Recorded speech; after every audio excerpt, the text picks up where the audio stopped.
Russ. Hmm? Sorry to bother you, but I found another question on Reddit that I thought was pretty interesting. Okay. Okay, so this person wants to know the title of the post is To Plan or Not to Plan.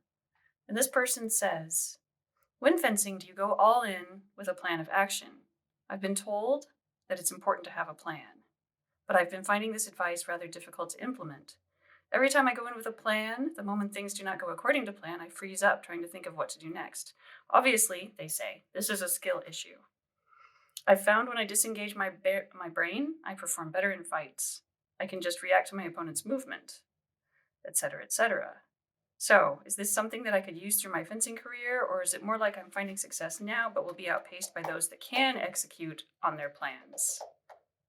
So this is a talk to your coach issue. You should be taught the tactical framework of your system. I have no idea what your system is. It could be a longsword for all I know.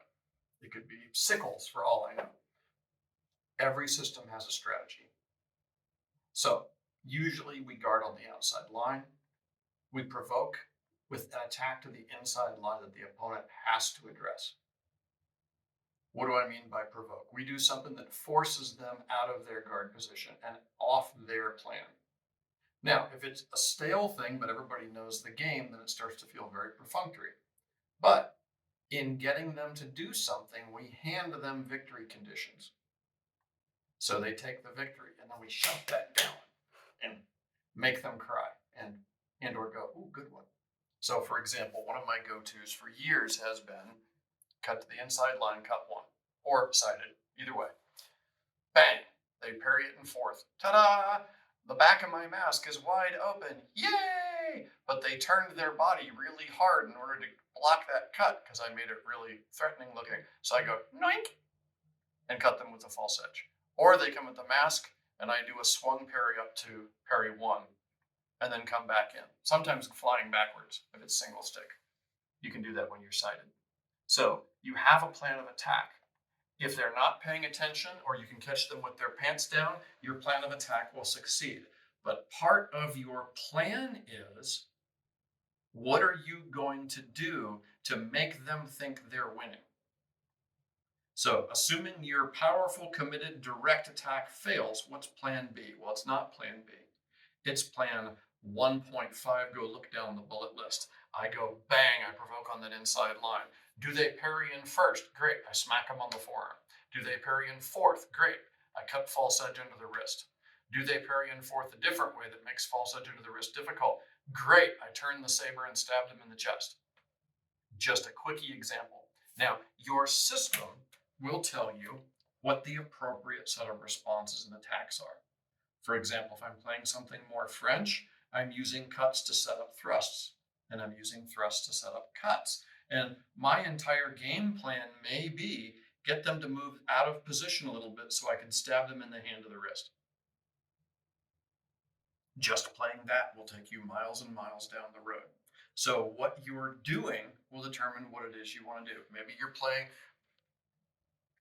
way back here in the refused game and you're bouncing around and your goal is, I don't know what to do, but I do want them to get moving. Because once they're moving, I can punish them. So I'll switch back and forth, third, fourth, third, fourth, third, fourth. Do a thing, third, fourth, third, fourth. Get them to be moving in some direction that's not my face.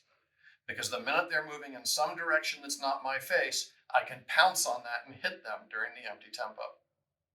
Every system has an internal logic that says, this is how you attack. Now, I've got Arlo here. I guess this product placement. Every quality treatise that we're working from has a set of exercises. And they're more than just parry riposte drills. You look at what's being set up. What are the beyond parry riposte? I set up a circumstance. Now what do I do to punish that circumstance? Look at what's in your treatise, or if you can't read synoptic tables because they make you cry, or you're buried in a bunch of medieval plays and you don't know how to organize them, find your coach. If you don't have a coach, hit YouTube, hit Reddit again, say, hey, I'm working this source. What's my second intention game? First intention, pow, I caught you on distance, haha, Learn to manage your distance, scrub.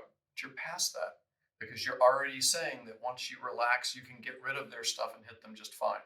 So how do you set up that game? Setting up that game is going in with a plan. And if you do that according to your system's logic, you'll see yourself improve and you'll have the ability to have that calmness you need when your brain's out of the way. But you'll also have the ability to go, oh, how can I set stuff up? And that you can often tailor to individual opponents. And that's where bout and tournament specific tactics come in.